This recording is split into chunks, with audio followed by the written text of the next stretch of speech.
ตอนนี้เขาได้คนมาเพิ่มแล้วทุกคนบ่าวน้อยก็น้องเสือเพิ่นเขามาแต่หน้าไหนเนาะมาโทรเอาเพิ่นมาสวนซอยไปดีเด้อพี่น้องเอามาสวนซอยสบายดีน้องเสืออันบ่ได้มาบ่นี่ถึงงานครับเอาอันบ่ได้เนาะอันสูบบ่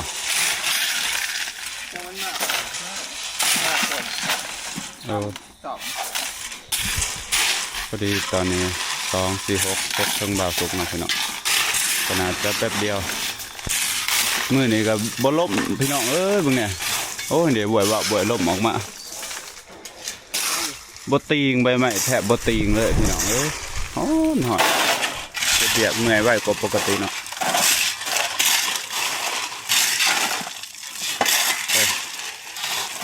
กดแค่นั้นแหละอันนี้เป็นส่วนที่เอาทมแล้วทุกคนนี่งามออกแบบนี้พี่น้องแถวนั้นเฮ็ดเดี๋ยวกดออกก็ได้อยู่หรอกไล่ก็จังกดเอาทีหลังหาเบิ่งตอนย่างฝนมันกดได้อยู่ยินเฉย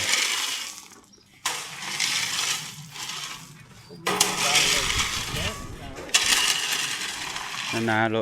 ซ้ำนึ่งให้ได้ซ้ำพอดีมันบางแล้วมันก็ลุบลงดินเบิดมันก็นะย่างอีกต้อง2 โลกูสั่งมากเลยร้าน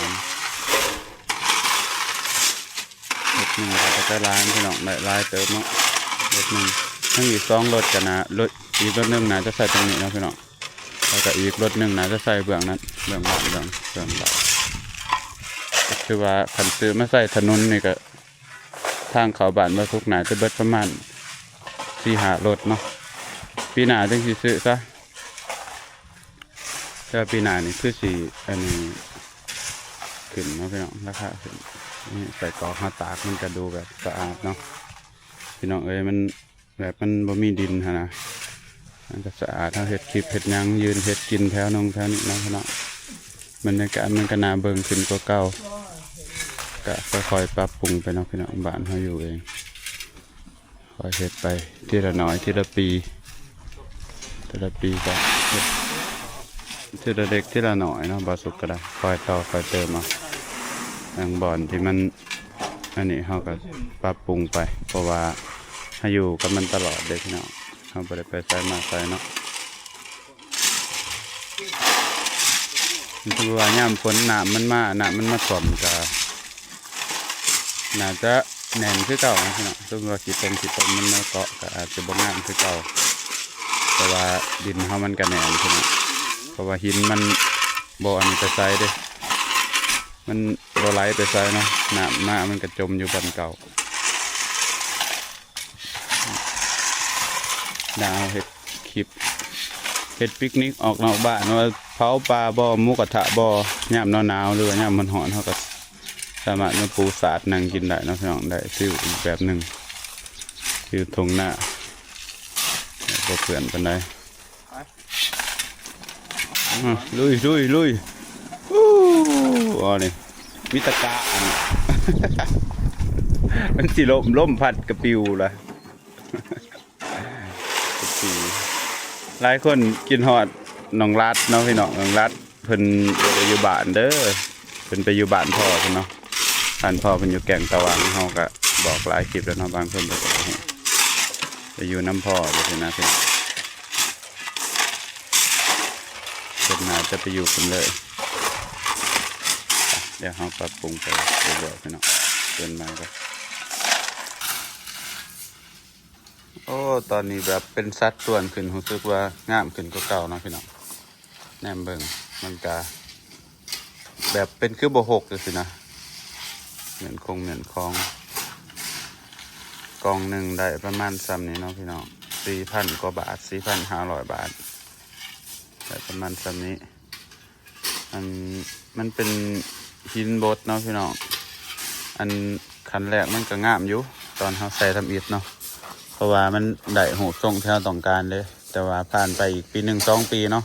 หินบางส่วนมันก็อาจจะรูปลงดินนะพี่น้องมันก็อาจจะเปลี่ยนแปลงไปเนาะแต่ว่าข้อดีของเขาก็คือเขาได้ดินที่แข็งขึ้นพี่น้องบ่ อมน้ำคือแต่ก่อนเขาก็สามารถย่างได้นะนะคนมันก็ย่างได้มันตีน ดินเขาบดุบลงขี้ตมอันนี้แต่ละปีให้มันคือย่างอยู่ให้หน้าไอ้ได้พี่น้องเลยก็ว่าบาเสียกได้หินมาใส่คือจังสีนะใส่ซ้ำมันนาๆได้สูเพื่อย่ามฝนน่ะเวลามันเละเขาเหยียบมันก็ลงพื้นดินพอได้หินได้เล็กน้อยมาซอยพี่น้องเบาแห้งกระไรเติบ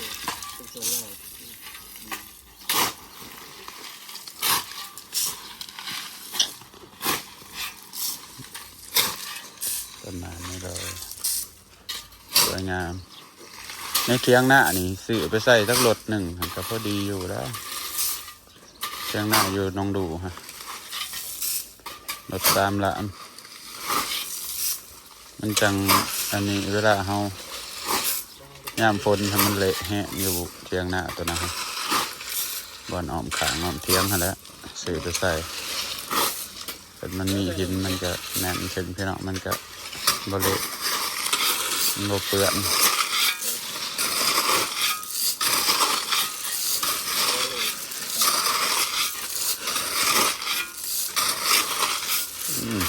โอ้คนแห้งๆพี่น้อง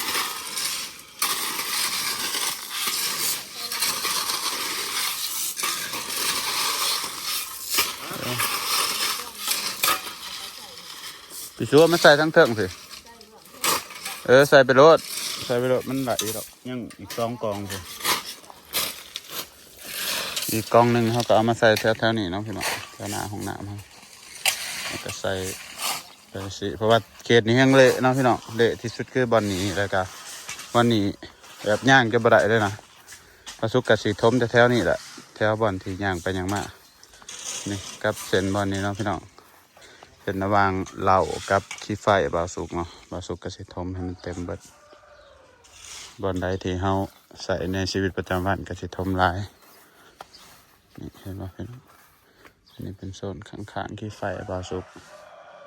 กสิบเละส่วนทางเข้าบ้านกะเละไปก่อนเนาะไว้ปีหน้าซะเงินไม่ข้ามจังเห็ดใหม่อีกส่วนนี้ก็ต้องใส่อีกได้นี่แต่ว่าสิใส่บางๆดอกเพราะว่าให้ยามันขึ้นวันใดเราบ่ค่อยได้เที่ยวบ่ได้ใส่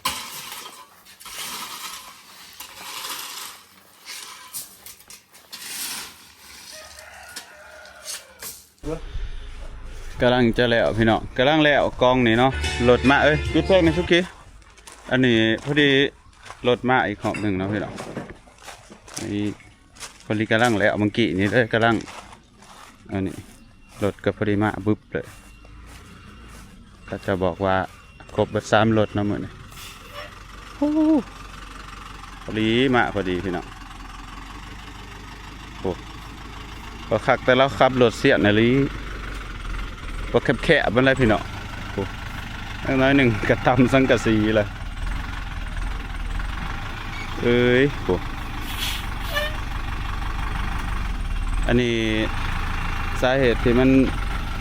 ราคาขึ้นสูงกว่าบ้านอื่นก็คือบ้านบ่อซุกมันได้ขามน้ำเลยพี่น้องมันต้องมีค่าขามสะพานขามบักเนาะหรือว่าขามแพะนั่นแหละกันบ้านอื่นสั่งกันอาจจะลดลงกว่านี้ประมาณ100,000-200,000 แสนผูกจากเพราะว่าบ้านอื่นเขาจะอันนี้เด้มันบริเสียค่าขามเหือนี่พี่น้องจะประมาณนี้เนาะที่เขาใส่ความหนาความบางกับบุหัวหนาหรือบางกระถาเบิ่งย่ำฝนพอเลยเนาะนี่เขาจะเทตรงนี้เลยจ้าแถวนี้เลยเอาบดละลายเลยเนาะ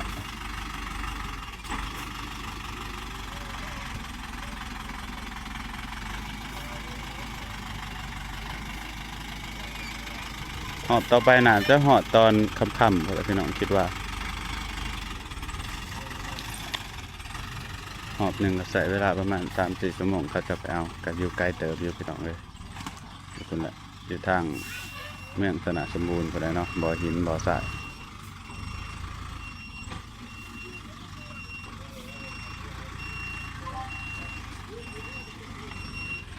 ตีดไอ้บอกมันแต่นั่นนี่ให้มันถอกลงซ้ำนี่ก็ยายไปแถวนั้นก็ได้โอเคเอาละ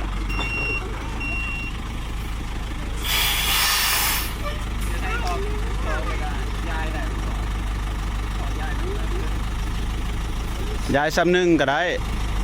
ยายไปซ้ำหนึ่งก็ได้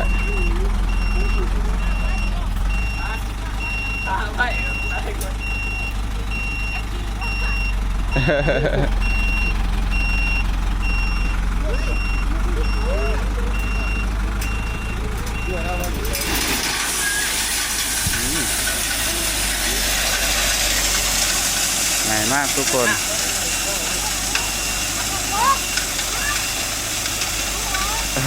หมอมาส่งหมอจนว่าที่เหลือไว้แต่หมอคนเท่าไรคนมาสิ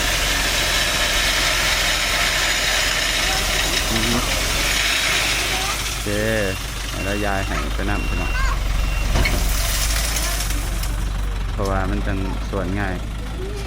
ส่วนจริงๆเฮีย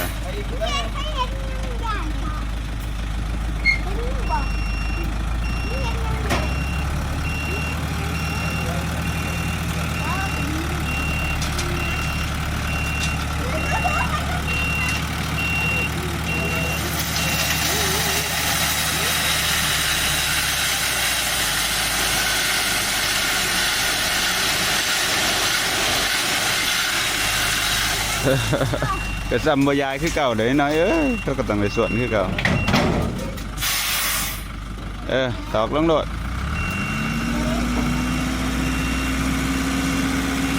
บ่เคยเห็นรถใหญ่พวกนี้นะบ่เคยเห็นบ่โอ้เคยเห็นให้มาเบิ่งบ่ง่ายบ่เคย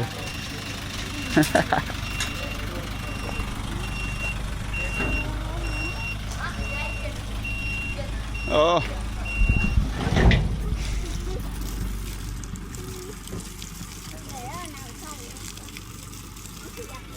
ออกได้อยู่ว่าแบบนี้ออกต่อไปเขาถอกอยู่อันนะเขาถอยเข้ามาได้เขามาถอก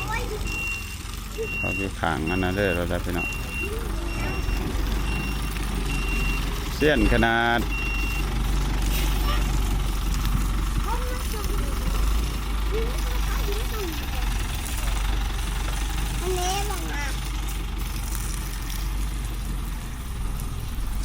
ทุกขีงว่า10 กองกับใบงว่ายัง10 กองกูเหมาะมึงกองเดียวผู้เดียวเนี่ยไหมหมอสุกี้ว่า10 กองกับใบมาอูแกนมาโอ้เด็กๆมาเพิ่มอีกแล้วพี่น้องซื้อน้ำหวานให้เขาจะกินแล้วก็มาซอยเนาะเฮ้ยเพลากินนะเฮ้ยเพลากินเฮาบาจุเจ้านี่สิมาลักกินขอบ่ได้เลยอันนี้ป้าอะไรเป็นต้นดอกไม้อีแม่นะพี่น้องนี่แหละนี่แหละก็พอได้สะอาดขึ้นอีกเล็กน้อยพี่น้องมีปัญหามันหน้าเฮาอยู่ตามนี่แหละคอยปรับไปทีละเล็กทีละน้อยอันนี้เป็นเงินบาสุกเองเลยพี่น้องเป็นเอง100%บ่หารกลับไปเนาะบาสุกอยากเก็บนะก็เลยสั่งมาไปจังหน่อยจังต่อเนาะพี่น้องบาทนี่ยังอีก1 กองก็จะสิมาส่งต่อกองนี่กันนะจะใส่เวลาโดนอยู่นี่แหละตัวนี้น่าจะเปลืองหินอยู่ด้วยพี่น้องเพราะว่าบ่อนี้มันลมก็สิใส่สีหนาๆขึ้นจักหน่อยก็น่าจะได้หอดประมาณโซนแถวๆนี้เนาะคิดว่าหอดแถวนี้อยู่แต่ก็อีกกองหนึ่งมากน่าจะได้ทั่วๆแถวนี้เลยเนาะพี่น้องก็ออมแอมแถวนี้มาว่าสิให้เขาถอกแถวนี้รถมาไปก็ฝากเบิ่งคลิปให้บ่าวสุกในเด้อพี่น้องเอ้ยมันก็ได้มีเงินมาเฮ็ดเทือนแต่ละปีเนาะเบิ่งโฆษณาให้น้ำแน่พี่น้องเป็นกำลังใจให้บ่าวสุกด้วย กี่ใบว่า10กองไว้บ่สุกี้ ว้าเฮ้ยชัวร์ไปเลยมาตู้หา 1กอง ตู้หาแต่บกขึ้นบางอย่าง